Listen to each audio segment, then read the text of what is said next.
আসসালামু আলাইকুম। অনেক কন্ট্রোভার্সিয়াল আরো একটা ভিডিও নিয়ে তোমাদের সবার সাথে। সো ভর্তি পরীক্ষার সর্বশেষ দিকে এই ভিডিওটা আমি প্রায় প্রতি বছরই বানাই।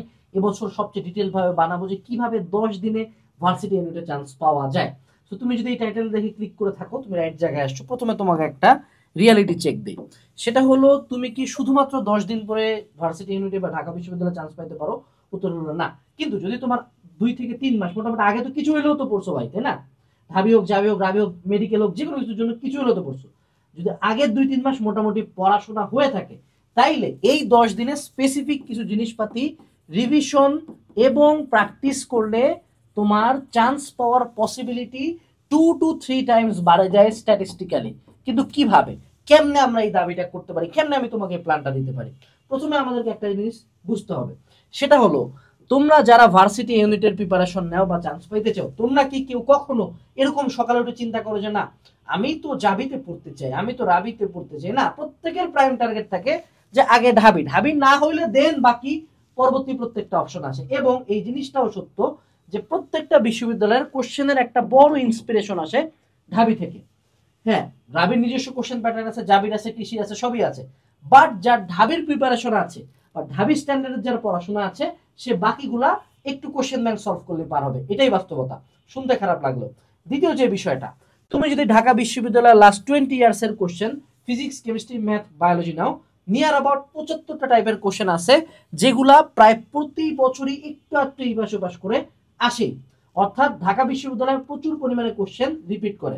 এখন এই ভিডিওটার টার্গেট কি তোমাকে ঢাকা বিশ্ববিদ্যালয়ের টপ 100-এ ঢুকানো? উত্তর হলো না। এই ভিডিওর টার্গেট হলো ঢাকা বিশ্ববিদ্যালয় হোক, জাবি হোক, রাবি হোক, যা হোক, যে কোনো একটাতে টিটিপি, টাইনা টিটিএস, অ্যাকচুয়ালি টাইনা টুইনা সিট। অর্থাৎ এই ভিডিওর টার্গেট হলো ওই সকল স্টুডেন্টরা যারা কোনো মূল্যে পাবলিকে বা ঢাবিতে একটা সিট চায়। কোনো টপারের জন্য এই ভিডিও না, কোনো টপারের এই ভিডিও দেখারই দরকার নেই। বাট তুমি যদি কোচিং লাইফে স্ট্রাগল করে থাকো, তোমার যদি মনে লাস্টের দিকে এসে পড়তে যা পাগল হয়ে যাচ্ছে ভাই, কি পড়বো কি না পড়বো কিছু মনে থাকে না, তাইলে তোমার জন্য এই ভিডিওটা। ঠিক আছে, এখন আসি। আমরা একটা বই প্রতি বছর লিখতাম, যে এই বই প্রথম আমার কাছে যে লোক নিয়ে আসছিল, তার আমি ভাবছিলাম যে সে মনে পাগল, যে এই বই থেকে কেমনে একটা 420টার বই থেকে ঢাবিতে সে দাবি করে 80% কমন আসবে। মজার কথা, লাস্ট 3 ইয়ার্স ধরে নিয়ার অ্যাবাউট মনে বইটাতে আমরা কাজ শুরু করছি 2 to 3 ইয়ার্স, প্রতিবারই 75% প্লাস মার্ক ছিল এই একটা সিঙ্গেল বই থেকে। তো সে কি করছে, সিম্পলি সে লাস্ট 20 ইয়ার্স এর কোশ্চেন অ্যানালাইজ করে সবচেয়ে ইম্পর্টেন্ট টপিক গুলা তুলছে, সবচেয়ে ইম্পর্টেন্ট কোশ্চেন গুলা তুলছে, সবচেয়ে ইম্পর্টেন্ট লাইন গুলা তুলছে। এখন কথা হলো ভাই, 75% পাইলে কি হবে? 100% হবে। এটাই মজার কথা। তুমি যদি 75টা কোশ্চেন 100টার মধ্যে তুমি যদি দেখো তোমার বই থেকে আসছে, ভাইয়া তোমার কনফিডেন্স বাড়বে না? 75টাই কি ঢাকায় আসবা, বাকি 5-2টা পারবে না? তাহলে তো হয়ে গেল। তাইলেই তো লাগে না রে ভাই। কোন ভর্তি পরীক্ষায় 75% মার্ক পায় মানুষজন চান্স পায় না? মেজরিটি স্ট্যান্ডার্ড বিশ্ববিদ্যালয়ে তুমি চান্স পাই যাবা। এখন যদি কোনো কারণে তুমি ওয়েটিং এ ঢুকো, কোনো সমস্যা নাই রে ভাই। যে ঢাবিতে চান্স পাইছে প্রথম হইছে, সে কি? ঢাবিয়ান। যে ঢাবিতে ওয়েটিং থেকে ঢুকছে, সে কি? ঢাবিয়ান। নো ওয়ান কেয়ার্স তুমি কিভাবে চান্স পাইছো, মুদ্রা কথা চান্স পাইছে, এটা হলো কথা। এবার আসি, রিয়ালিটি চেকটা খাইছো, এরপরে হোয়াটস ইওর গোল? তোমার গোল কি? তোমার গোল হলো টাইনা টুইনা সিট, যে ভাইয়া সিট লাগবে পাবলিকে, কোনো কথা নাই। আর এই বইটা কার জন্য? যদি কোনো ভালো স্টুডেন্ট বইটা দেখে থাকো, এই ভিডিওটা দেখে থাকো, তোমার কি লাস্টের দিকে আসে পাগল পাগল লাগে না রে ভাই? এই যে লাইক, এই যে মানে ধরো এতলা বই কোচিং সেন্টার তোমার দিছে, হ্যাঁ, এটা তো আমি কয়েকটা দেখে নেব, এরকম শত শত বই আছে না তোমার কাছে?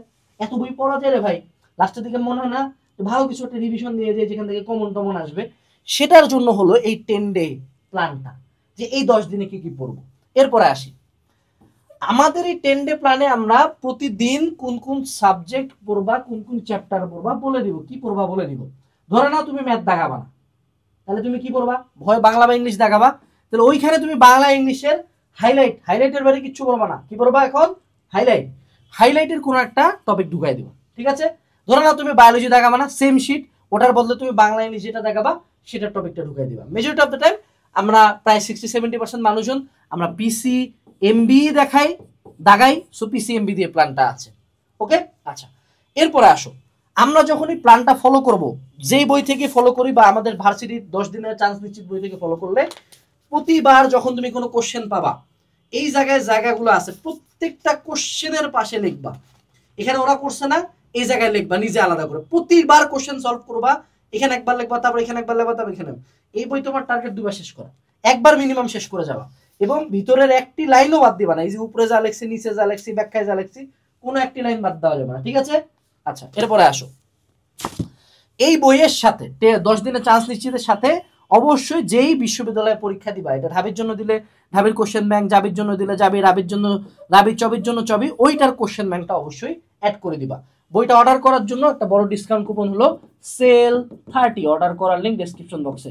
না নিলে মিস, গোটা বাংলাদেশে একমাত্র আমরা এই বই লিখি, এই জন্য মানুষজন আমাদেরকে চরম লেভেলে গেলে দেয়, বাট দিস শিট ওয়ার্কস। এরপর আসো, প্রতিদিনের যে পড়ার রুটিনটা আমি দিব, যা পড়া দিব, সেই পড়ার পরে অবশ্যই সেটার উপরে এক্সাম দিবা।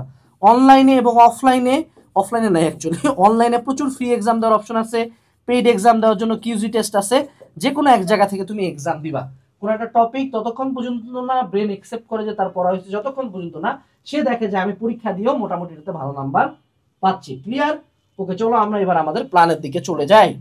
ওকে, দেখো এখানে একটা রুটিনের মতো দেওয়া আছে। ডে 1-এ যা পড়া দিব ওই কয়টা চ্যাপ্টারই পড়তে হবে, কোনো এক্সট্রা একটি কথা বলা যাবে না। সবাই খাতা কলম ওপেন করো, শুরু করি।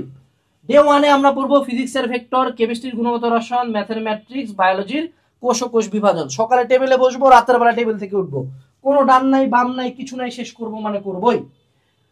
ডে 2-তে আমরা পড়বো নিউটনিয়ান বলবিদ্যার কাজ ক্ষমতা শক্তি, কেমিস্ট্রি পড়বো মৌলের পর্যাবৃত্ত ধর্ম ও রাসায়নিক বন্ধন, ম্যাথ পড়বো সরলরেখার বৃত্ত, আর বায়োলজি পড়বো অণুজীব। ডে 3-তে আমরা পড়বো মহাকর্ষ ও পদার্থের গাঠনিক ধর্ম, কেমিস্ট্রিতে পড়বো রাসায়নিক বিক্রিয়া, ম্যাথে পড়বো ত্রিকোণমিতি, বায়োলজিতে পড়বো উদ্ভিদ শরীরতত্ত্ব।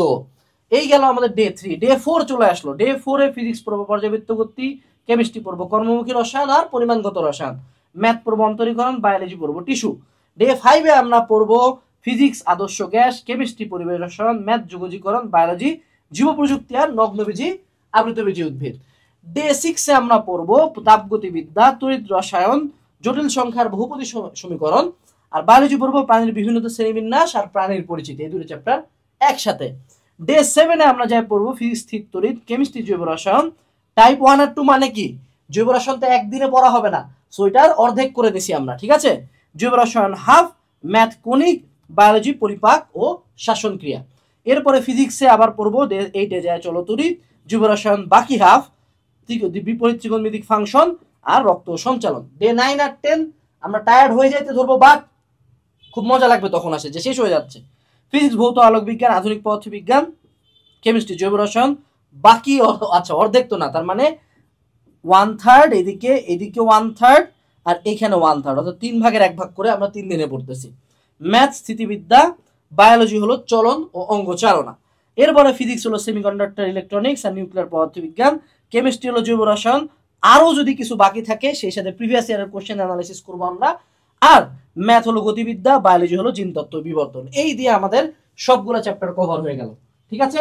এখন অনেকের মনে প্রশ্ন আসতে পারে যে ভাইয়া আমি এগুলো আসলে কোথা থেকে পড়বো? তো প্রথম সোর্স হলো আমাদের এই বইতে এক্স্যাক্টলি প্রত্যেকটা চ্যাপ্টারে যতটুকু থিওরি দেওয়া আছে, যতটুকু কোশ্চেন দেওয়া আছে, এর বাইরে একটি লাইনও পড়তে হবে না। তোমার কাছে যদি 10 ডে বইটা থাকে খুবই ভালো, আর যদি না থাকে তুমি যে কোনো একটা গাইড থেকে এই জিনিসগুলা পড়া শুরু করবা। এখন তোমাকে সবসময় খুঁজে বের করতে হবে এমন কোনো গাইড যেটা হলো শর্টেস্ট হবে। যেমন আমাদের এই 10 ডে বইটাতে টোটাল পেজ হলো 400 পেজ, দিনে পড়তে হবে 40 পেজ, পার ডে 40 পেজ। এবং আমি তোমাকে এখানে যে সূচিপত্রটা দেখাইছি, এই সূচিপত্রটা এই বইটা থেকে। আর অর্থাৎ এই যে দেখো 4টা chapter 40 page, per page 10, per chapter 10 page. আর তুমি যদি কোনো গাইড থেকে পড়ো, এমন কোনো গাইড থেকে নেবা যেটা হবে শর্টেস্ট, এবং কোশ্চেন সলভ করবা শুধু প্রিভিয়াস ইয়ার কোশ্চেন। আমাদের সময় ফার্ম গেটে কিছু কালো কাগজে লেখা বই বিক্রি হইতো, আমরা ভাবতাম ভাইয়া এটা কি ভাওতাবাজি নাকি 1200-1500 টাকা রাখে। বাট ওই সকল ভাওতাবাজি থেকে বের হয়ে আমি যখন নিজে একটা পাবলিকেশন নিলাম, তখন আমার মনে হলো যে 10 দিনে চান্স নিশ্চিত এই বইগুলা, এটা বেসিক্যালি একটা সাজেশন বই, যে কোনো ভার্সিটি এন্ট্রান্স ভর্তি পরীক্ষার জন্য তুমি এটা পড়ে যেতে পারো। আই থিঙ্ক তুমি অবশ্যই সেটার পরিবর্তনটা এবং এটার প্রভাবটা পরীক্ষা হলে বুঝতে পারবে। এটুকু ছিল আজকের ভিডিওতে। ডেসক্রিপশনে লিংক দেওয়া আছে অর্ডার করার জন্য। অর্ডার না করলে বিশাল লস, অনেক বই কিনছো, এটাও কিনে রাখো, লস হবে না। পড়তেও হার্ডলি, আমি যদি honest, if I am being honest, 10 দিনও লাগবে না ভাই। যদি তুমি কুত্তার মতো টানে পড়ো না, 4-5 দিনে পড়া একবার করে হবে। সো 10 দিনে 2বার করে শেষ করে যেতে পারবা, ঠিক আছে? এটুকু ছিল আজকের ভিডিওতে। আসসালামু আলাইকুম, বেস্ট অফ লাক, টাটা।